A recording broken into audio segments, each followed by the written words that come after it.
এখন যেভাবে ইরান ইসরায়েলকে ধ্বংস করতেছে, যদি প্রত্যেকটা মুসলিম কান্ট্রি এভাবে ধ্বংস না করলেও যদি আওয়াজ তুলতো, তাহলে আজকে মুসলমানের এত অধঃপতন হতো না।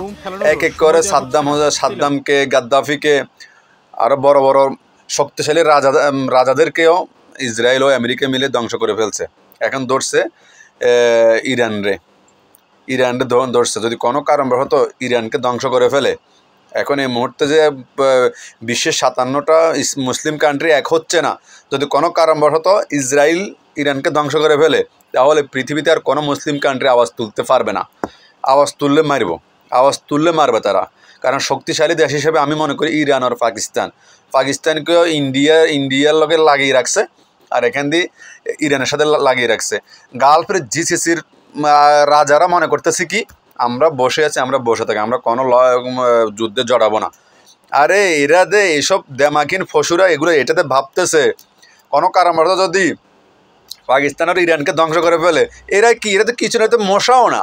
এদের কাছে কি আছে যুদ্ধ করার জন্যে? কিছুই নেই।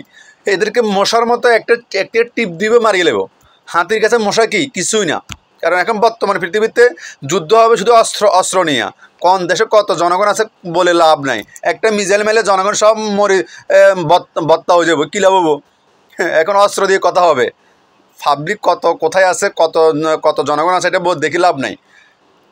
এখন অস্ত্র নিয়ে খেলা, এই অস্ত্রটা জিসিসি আরব গালফের ভিতরে নাই। আসলে আমরা ছোট একটা লোক, আমাদের আল্লাহর কাছে দোয়া করা কিছু না। আল্লাহ একজন ইসরায়েলকে ধ্বংস করেন, এই দোয়াই আমরা সকল জনগণ করব। বিশেষ করে আমরা মুসলমান ভাই একে অপরের জন্য দোয়া করবো। আল্লাহ একজন আমাদের মুসলমান ভাইদের হেফাজত করেন কাফেরদের হাত থেকে। এখনও এই সময় থাকতে যদি, বাংলা একটা কথা আছে, সময় থাকতে যদি নোংর না ফেলে, তাহলে এটা পরবর্তীতে ভয়ঙ্কর রূপ দেখা দেয়। এখন এই সময় যদি ইসলাম কান্ট্রি সবগুলো এক না হয়, এক এক করে ইসলাম কান্ট্রির প্রত্যেকটা কান্ট্রি শেষ করে ফেলবে কাফেররা। বিশেষ করে ইসরায়েলকে তো ব্যবহার করতেছে আমেরিকা। প্রত্যেকটা সাইল ও ট্রাম্প কুত্তা আসার পর থেকে নিয়ে এই 2-3 মাসের ভিতরে কত দেশে সে যুদ্ধ লাগাইছে। যুদ্ধ কেমন? মিসাইল মারা, মুখের কোনো কথা না, শুধু মিসাইল। এটা ট্রাম্প করতেছে। এতের মতো মুনাফেক, এত হলো দ্বিতীয় ফেরাউন ট্রাম্প।